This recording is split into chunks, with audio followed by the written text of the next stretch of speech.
Hey, everybody, welcome. I'm so happy to be here today and to tell you one of my absolutely favorite topics, which is how to turn a book into a business. And I actually wrote a book on it with one of my colleagues and friends, Connie Reagan Green. I will give you the link to it later on Amazon. But I wanted to tell you my experience with that. There's a companion book or a related book for speakers, but both of them are how to turn uh, to whatever you're doing. So either you're writing or you're speaking into how to turn it into a business. I'm trying to make sure that my phone won't go off here. We're good. So, are you an author? Have you already written a book, or are you just writing a book now? You're thinking about it. Whatever situation you're in, and especially if you haven't published it yet, you really, really need to know this information because I want to tell you that having a book, usually we put it on Amazon, whether a Kindle, a printed book, whatever. Amazon makes it really, really easy to publish your book, so everybody uses it, and it gets so much traffic and so on like that. We have high hopes for our book, but I want to tell you that having a book on Amazon for most people isn't enough.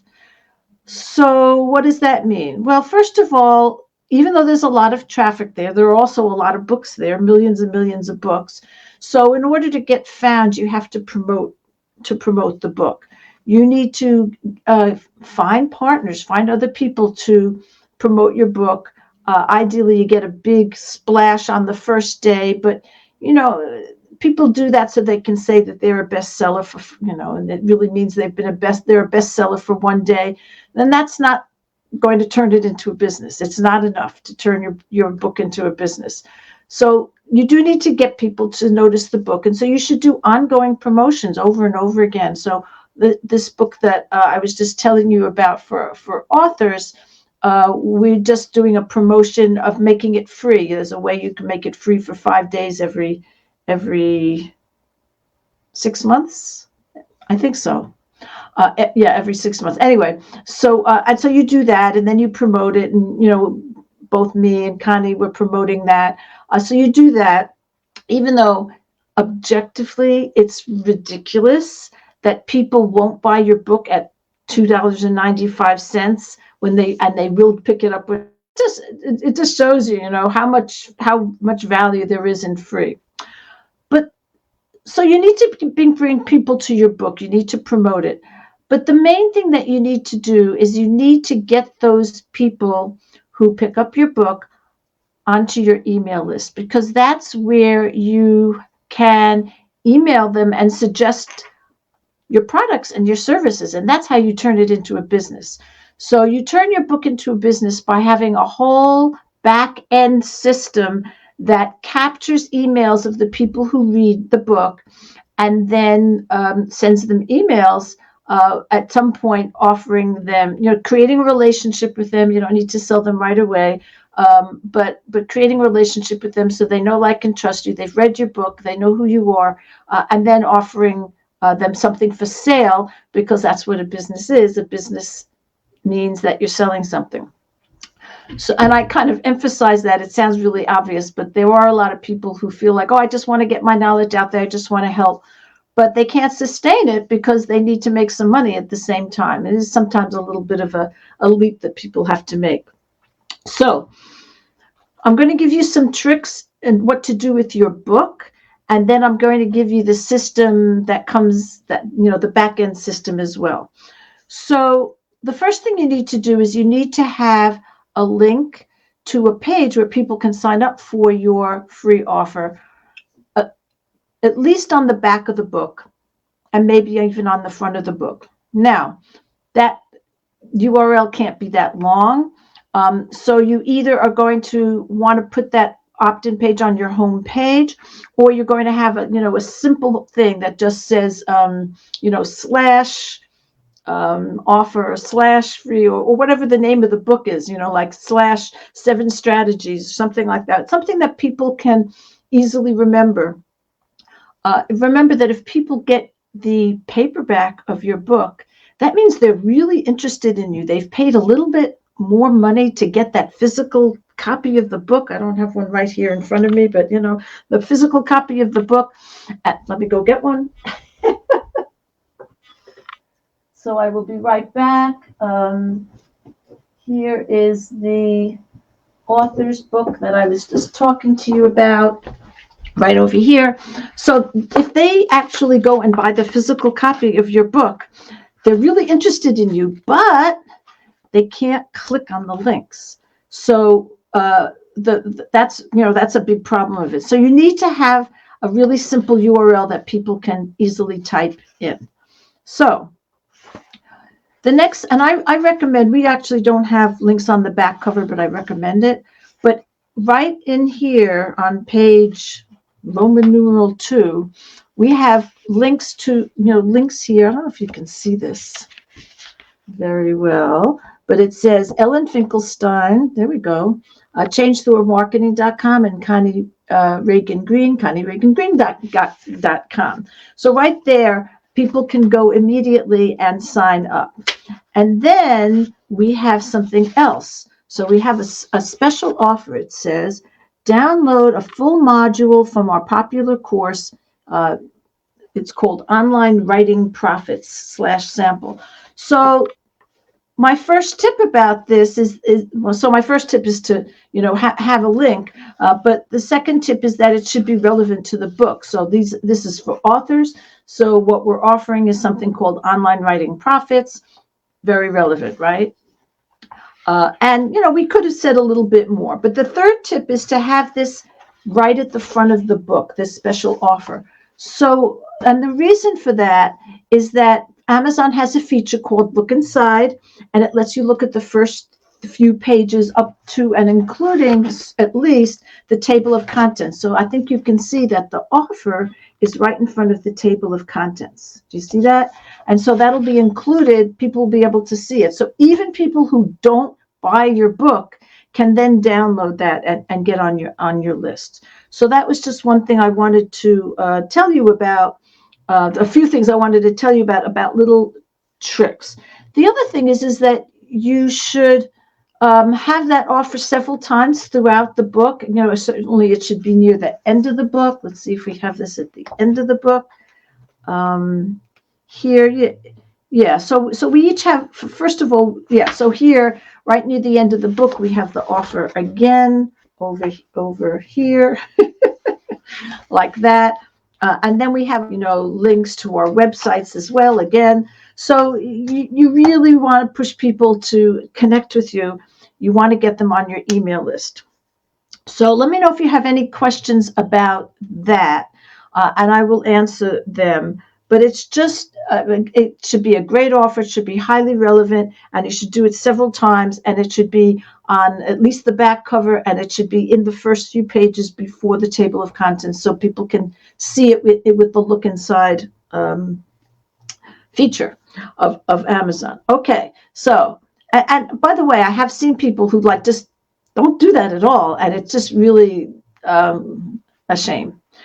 So the second thing is, what's at the back end? So at the back, when you have that link should go to an opt-in form. So that could be on your homepage, but it also could be on a special page with a short URL where people can opt in. So that's the opt-in page that you have. You create that with your email service provider, and so then people can get on your email list. And this is just very, very valuable. And then once they fill that out, it should go to a thank you page that should have very specific instructions that says, thank you for requesting, whatever the name of it is that they're requesting. Please look for an email so you can get the link. And if you don't see it, check in your spam folder. If you have Gmail, check in on your promotions tab. So you should give them those explicit instructions, and it just should say, thank you for requesting such and such. So don't use the default. I've just seen things, the default is often like, thanks for subscribing. And they go, what did I subscribe to? And of course, your opt-in form by law should say that, when you fill out this form, you'll get on my list and you'll get my newsletter. but on the thank you page, it should focus on what they requested. Okay. So don't use that default thanks for subscribing with no instructions like, well, what do I do now? Kind of thing. So you have to tell them to look for an email. So then you have to set up what's called an autoresponder. Someone says, good content. Thank you. So you set up autoresponders. You do that in your email service provider as well. So remember, you went to your email service to create the opt-in form, also to create these autoresponders. And so you set up that opt-in form so that when people fill it out and click, yes, send it to me, they click that button, then automatically they get the first autoresponder. You've told them to look for an email, so you send them an email. It's automated, and the first email should say, the subject should be "Thanks for requesting such and such," and then in that email, that first email, it just says, "Here's the link to get it." And it's a link, and that link should go to a delivery page. So it's just a page that says, here's where you download it, maybe a picture of the cover of whatever your free offer is, and there's a button that says download here, and they click it, and it downloads. Now, if it's a PDF, it might open in their browser if you want to give them more instructions, but most people know how to access a PDF and to download it if necessary. So that's the whole structure of it, is that you have a link in your book. People go to that link and fill out an opt-in page, and then they go to a thank you page, and then which tells them to look for an email. So they get the first autoresponder. I'll talk about the others in a minute. That gives them the link that sends them to the delivery page. They click a button and they download whatever whatever you've promised them, whatever they've requested. So that is the back end of it. So we haven't turned it into a business yet, right? But the first step in turning it into a business is getting subscribers, because you're going to create a business by emailing your subscribers. Now, there are other ways to do it, but in terms of a book, especially that you put on Amazon, you do need people to get people on your email list. It's the only way people can you can reliably contact those people. So that was the first autoresponder I mentioned, but you can create a series of autoresponders. So when you create the autoresponders in your email service provider, you can create 3, 4, 5, however many you want that automatically come. So that the first one just says, here's the link. The second one should say, if you didn't download it again, here's the link again. I'd like to show you a little bit more of what I'm about. Here's maybe the link to my blog, or here's the link to a talk that I gave, or, something like that. Something relevant to the book. You might want to give them a little bit more information about you and your business, or you might want to. So I forgot to mention this. One of the really important things to do is to ask people to reply to you. Now, there are 2 reasons for this. One of the reasons is just technical. It sounds really cynical, but if the person replies, then subsequent emails are more likely to be delivered and not put into spam. So that's very valuable for you. But it's also a way for you to engage. People who reply are like potential clients or customers for you. They're really interested. So you ask people, why did you buy the book? Or did you have any questions about the book? Click reply and let me know. And then you answer them. And so you start engaging those people and turning them into customers or clients. You should keep on doing that. But by the 3rd or 4th autoresponder, you can say something like, if you liked this book, you might be interested in a course I have on creating online courses, because maybe authors would like to also create a course. And then you make an offer, and you can give them a discount, because you bought the book. I'd like to give you this discount. You set up a discount code that's evergreen, that's permanent. And so then they are encouraged to buy that. And so that is actually how you turn your book into a business, okay, by making them an offer. Now, if they don't buy it then there are, lots of other times. Now they're on your email list, and as you send out emails, your regular broadcasts that you send out, you'll be making offers all the time, and you should be. And so that's how you turn people into customers. So I just want to summarize it. The process of taking a book and turning it into a business. You have a link in the book. People click the link. They opt into your subscribe as a subscriber. They get something that you're offering for free, and then you send them a series of autoresponders that and one of them, at least one or two of them, have an offer for something to buy, and then you've turned your book into a business. So let me know if you have any questions about that. That is the process of it. Now, there are a few lucky people who make lots of money just on their book, but that's not the rule. That's the exception, not the rule. But by having this back-end system and by promoting your book, and so bringing people through your book and then into becoming subscribers and then making them offers, you can control the process a lot more and actually create a business out of that. Now, yes, I would recommend that you promote your products and services in other ways besides through your book, but you can take that book and create a system so that it can bring you income. Okay. Again, if you have any questions, let me know. Okay, bye-bye.